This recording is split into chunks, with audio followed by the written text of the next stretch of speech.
শুভ সকাল বন্ধুরা, Monika blogger lifestyle চ্যানেলে তোমাদেরকে অনেক অনেক অনেক স্বাগত জানিয়ে আজকে সকাল থেকে নতুন একটা ভিডিও শুরু করছি। বন্ধুরা, বড়দেরকে আমার প্রণাম, ছোটদেরকে আমার অনেক ভালোবাসা।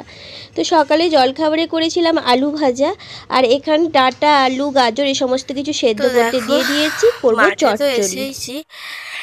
আর পাখিদের জন্য দুটো কটা ঘাস নিয়ে যাব, আর তোমাদেরকে একটু পরিবেশটা দেখায়। আর কত পরিমাণ কলকে ফুলের গাছটাতে কলকে ফুল ধরেছে, দেখো কি যে ভালো দেখতে লাগছে, কি বলবো, আমার তো ভীষণই ভালো লাগছে।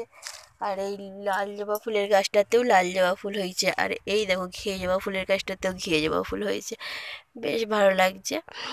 তো দেখো চারিপাশটা একটু ঘুরে দেখলাম, বেশ ভালোই লাগলো। তো চলো এরপরে বাড়ি চলে যাব, কারণ বাড়িতে করছি রান্না বান্না। তো চলো কি রান্না বান্না করছি সবটাই তোমাদের সাথে শেয়ার করব। আর চলো এক জায়গায় যাবার আছে, যদি যাই সেটাও তোমাদের সাথে শেয়ার করব। ভিডিওটা কন্টিনিউ দেখতে থাক, আশা করি ভালো লাগবে। আর এই দেখো আমাদের অর্জুন বাবু চলে এলো। যে অর্জুন বাবু কোথা থেকে চলে এলো? অর্জুন, অর্জুন কোথা থেকে এলো? অর্জুন কোথা থেকে এলে? কোথায় যাচ্ছ? তো দেখো বন্ধুরা, আমি চলে এলাম মাঠ থেকে। তো ঘাসটা দিয়ে দিই পাখিগুলোকে, দিয়ে তারপরে রান্নাবান্নাটা শুরু করে নিই। তো চলো, পাখিদেরকে ঘাস দিয়ে চলে এলাম আঁচ দিতে। তো দেখো আজকে আঁচ দেওয়া হয়েছে। তো এখানে ভাত হবে, ভাতটা এখানে উনুনেই হয় আমাদের। অনেক দিন তোমাদেরকে আঁচ দেওয়া দেখানো হয়নি, তো আজকে একটু শেয়ার করে দিলাম, আশা করি তোমাদের ভালো লাগবে।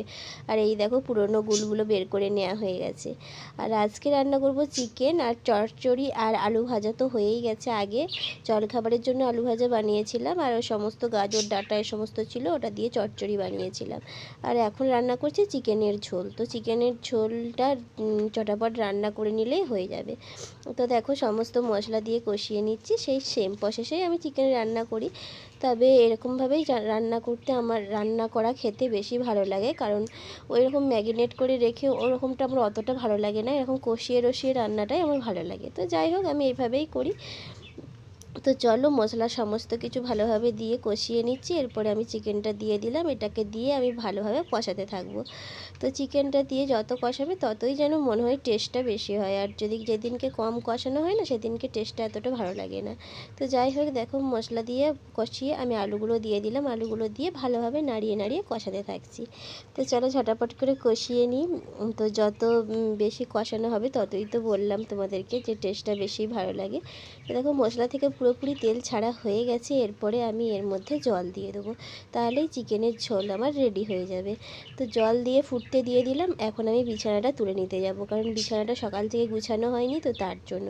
আর আজকে একটু কতুলপুর যাব, কারণ পয়লা বৈশাখের কিছু কেনাকাটা আছে। তো আমি তো কিছু কিনেছিলাম, আর অর্জুনের জন্য কিছু কিনতে হবে।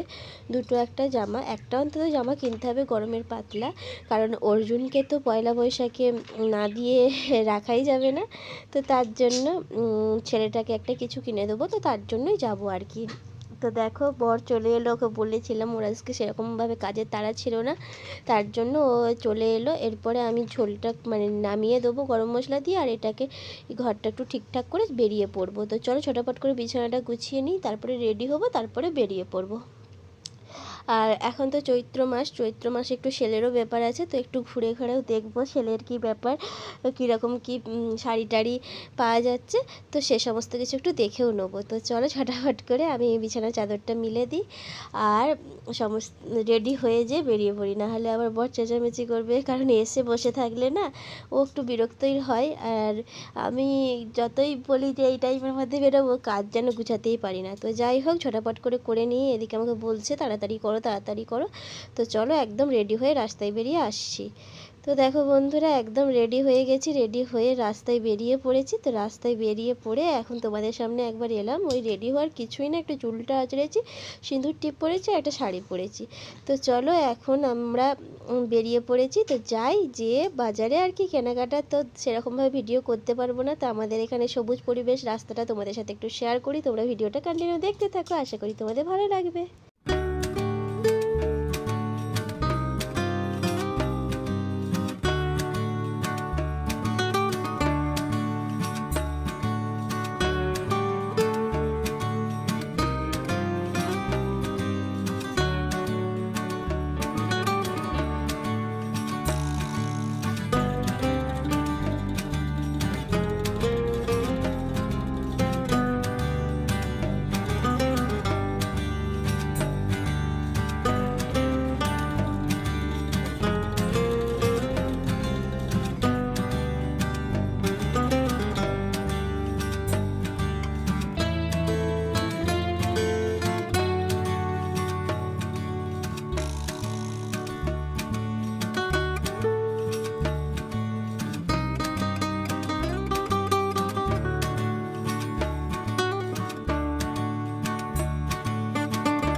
তোমরা তো আমাদের পরিবেশটা দেখলেই। তো চলে এসেছি বাড়ি। তো দেখো অর্জুনের জন্য এই জামাটা নিয়েছি, কেমন হয়েছে কমেন্ট বক্সে অবশ্যই জানিও।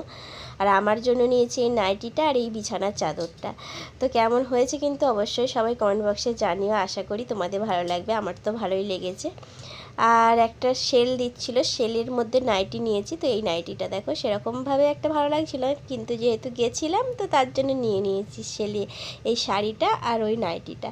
তো এই শাড়ি আরেকটা নিয়েছি আমি, তোমাদেরকে তো দেখালাম সেই আগের দিনকে, আজকে আবার পছন্দ হলো তাই নিয়ে নিলাম। তো চলো ঝটাপট করে তোমাদেরকে দেখিয়ে দিলাম, এরপরে স্নান করব, খাওয়া দাওয়া করব। তো একদম যখন ঘুমাতে আসবো তো তখন আবার ভিডিওটা অন করব। দেখলেই তো একটু বেরিয়েছিলাম আর তারপর থেকে কোনো ভিডিও করতে পারিনি, প্রচুর পরিমাণে শরীরটা খারাপ হয়ে গেছে, ভালো লাগছে না, মাথার যন্ত্রণা হচ্ছে। কালকে সকালে মানে মর্নিং স্কুল আছে অর্জুনের, তো চলো ভাত টাত খেয়ে নিয়েছি, শুয়ে পড়েছি, এখন বেজে গেছে 10:30। তো 10:30টাতে আজকে শুয়ে পড়লাম আর ভিডিওটা শেষ করে দিচ্ছি। আর তোমাদেরকে তো দেখালাম কী কী জিনিস কিনে এনেছি। তো কেমন হয়েছে অবশ্যই জানিও কমেন্টে, যদিও বেশি কিছু না। তো চলো আজকের মতো ভিডিওটা আমার এই পর্যন্ত। কেমন লাগলো অবশ্যই কমেন্ট বক্সে কমেন্ট করে জানাবে। ভিডিওটি তোমাদের ভালো লেগে থাকে অবশ্যই লাইক কমেন্ট শেয়ার আর সাবস্ক্রাইব করে দেবে। দেখা হবে আবার কালকে নতুন একটা ভিডিওর সাথে। ততক্ষণের জন্য সবাই সুস্থ থাকবে, ভালো থাকবে, সবাইকে টাটা বাই বাই। আর বলা হয়নি এই যে এই নাকেরটা মানে নাকের ভেঙে গেছিলো, তো এই নাকেরটা পরিয়ে এসছি একেবারে, যাতে না আর খুলতে হয় আর কি। তো দেখো এই যে এই র্যাকেটটা পরেছি, কেমন হয়েছে জানাবে কমেন্টে। এই দেখো ডিজাইনটা, চলো দেখিয়ে দিলাম ডিজাইন। তো চলো টাটা বাই বাই।